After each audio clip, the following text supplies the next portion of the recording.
भाई भोपाल स्टेशन का भारी बारिश में तो भोपाल स्टेशन की वजह से देखो पूरा पानी से लबालब भरा है भाई। गाड़ियाँ मतलब टायर डूब गए गाड़ियों के समय का। तो भोपाल स्टेशन पे जाए ना भाई, देख लेना थोड़ा, रास्ता कहाँ पूरा से है? लबालब भरा हुआ है आज। उधर से अगर छोड़ देते ना तो आप बढ़िया रहते, पता है यहाँ से आपको माथे तक के ले जाना पड़ेगा सामान।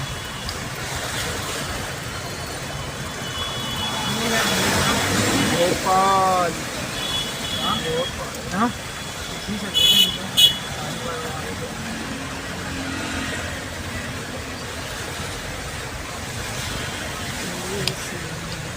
रास्ते ही समझ में नहीं आ रहा, रास्ता है कहाँ।